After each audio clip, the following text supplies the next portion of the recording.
Ambil kayu untuk membuat meja. Kayu disatukan dengan paku. Sebelum video kami buka, izinkan kami salam terlebih dahulu. Assalamualaikum warahmatullahi wabarakatuh. Halo teman-teman.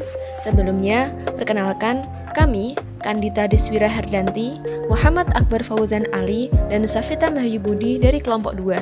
Di sini, kami akan menjelaskan kepada kalian mengenai lingkungan, etika bisnis, dan tanggung jawab sosial.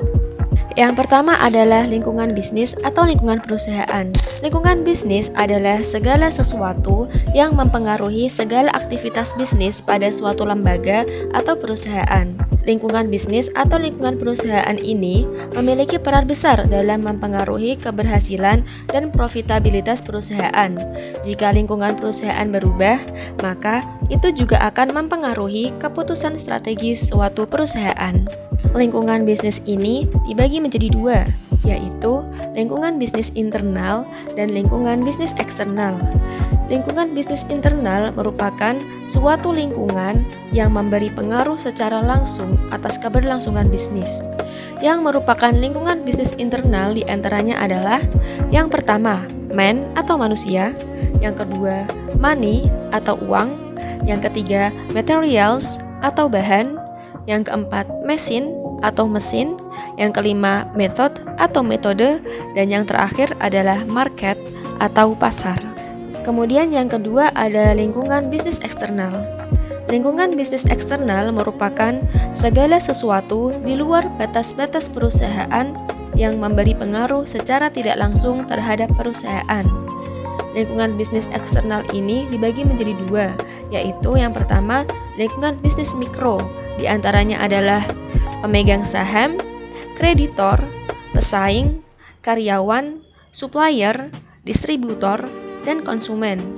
Kemudian yang kedua ada lingkungan bisnis eksternal makro. Yang termasuk lingkungan bisnis eksternal makro ini diantaranya adalah lingkungan ekonomi, lingkungan teknologi, lingkungan hukum politik, lingkungan bisnis global, lingkungan bisnis domestik, dan lingkungan sosial budaya. Selanjutnya kita akan membahas mengenai etika. Etika merupakan sebuah konsep tentang suatu tindakan manakah yang benar dan yang salah. Sumber etika berasal dari moralitas dengan sistem nilai demi terciptanya kehidupan yang layak atau baik sebagai manusia. Etika diperlukan dalam setiap aspek kehidupan manusia, tak terkecuali dalam berbisnis. Lalu, apa sih etika bisnis itu? Etika bisnis merupakan tata cara ideal pengaturan dan pengelolaan bisnis yang memperhatikan norma dan moralitas yang berlaku secara universal dan secara ekonomis ataupun secara sosial. Mengapa kita harus bersikap etis dalam berbisnis? Sikap etis dalam berbisnis diperlukan untuk menciptakan suasana profesional, saling menghormati, dan meningkatkan komunikasi. Adapun manfaat sikap etis dalam berbisnis diantaranya adalah yang pertama, untuk bisa membangun reputasi yang baik.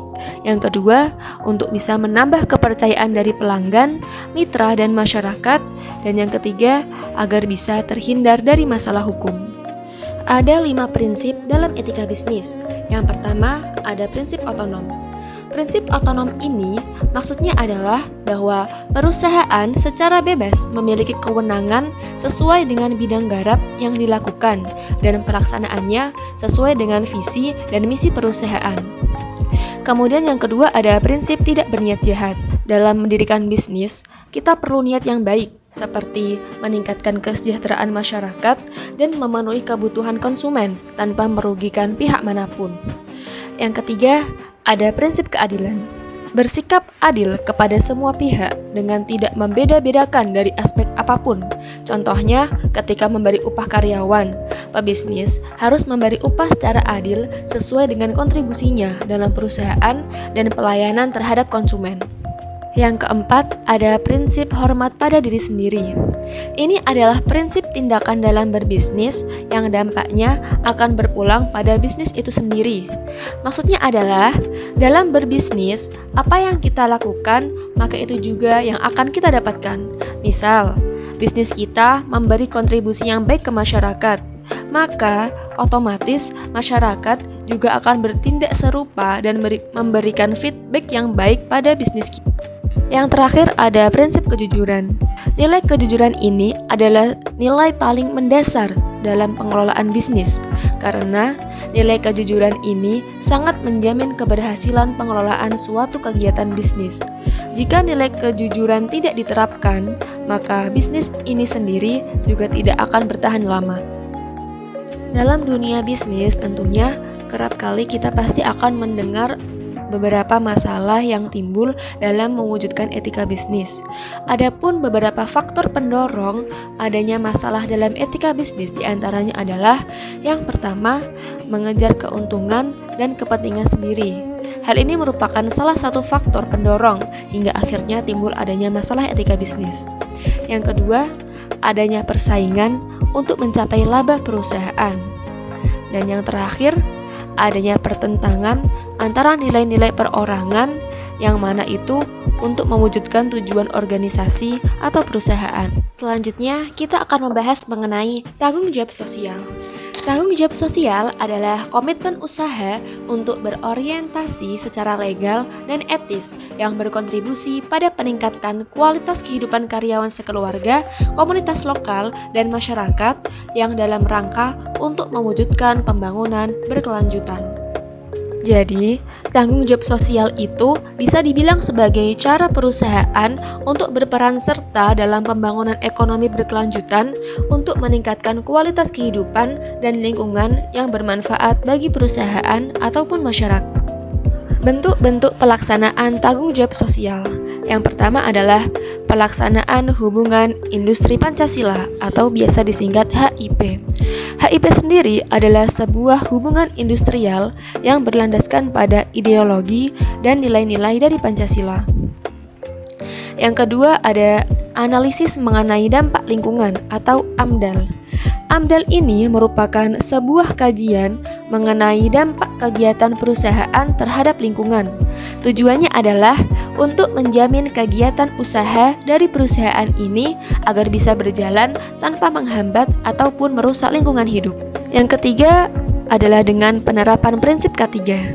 Ini merupakan bentuk tanggung jawab perusahaan dengan menyediakan alat keselamatan dan keamanan kerja untuk menjaga dan menjamin keselamatan pekerjanya. Kemudian yang keempat ada perkebunan inti rakyat. Perkebunan inti rakyat ini merupakan sistem perkebunan yang melibatkan perkebunan besar milik negara dan kecil milik rakyat guna membentuk kerjasama yang saling menguntungkan.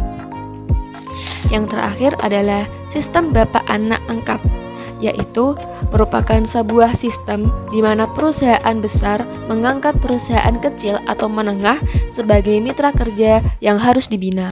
Selanjutnya kita akan memaparkan beberapa contoh pelaksanaan program tanggung jawab sosial yang sudah diterapkan oleh beberapa perusahaan di dunia. Yang pertama ada Ethos Water Fund. Ethos Water Fund ini merupakan anak perusahaan Starbucks yang dibentuk untuk menyediakan akses air bersih bagi anak-anak. Yang kedua ada PT MRT Jakarta. Di antaranya adalah dengan membagikan sebanyak 2.403 paket sanitasi pribadi pada masyarakat. Program daring sebagai bagian dari kampanye #dirumah-aja dan pembagian 3.000 lembar masker kain 2 lapis yang bisa dicuci di 5 stasiun besar di MRT di Jakarta. Yang ketiga ada program Indonesian Digital Learning.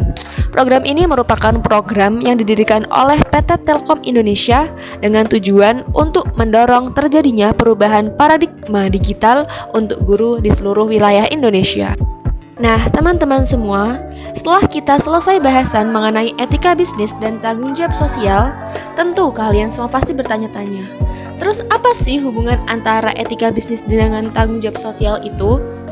Jadi teman-teman, etika bisnis dan tanggung jawab sosial tentu memiliki keterkaitan yang sangat erat. Setiap perusahaan yang beroperasi dengan mengedepankan etika cenderung juga memiliki tanggung jawab sosial yang baik. Begitupun sebaliknya. Hal itu dikarenakan setiap perusahaan yang memiliki komitmen pada etika bisnis yang baik akan memiliki kesadaran untuk memperhatikan dampak operasi mereka pada masyarakat dan lingkungan sekitar. Jadi, Pada intinya, dalam mendirikan bisnis, kita harus mengenali secara benar tentang etika dan tanggung jawab yang harus dilaksanakan pada semua pihak yang berkaitan. Demikianlah penjelasan dari kami mengenai lingkungan bisnis atau perusahaan, etika bisnis, dan tanggung jawab sosial. Semoga video ini bisa menambah wawasan dan memberi manfaat pada kita semua. Sekian dari kami. Wassalamualaikum warahmatullahi wabarakatuh.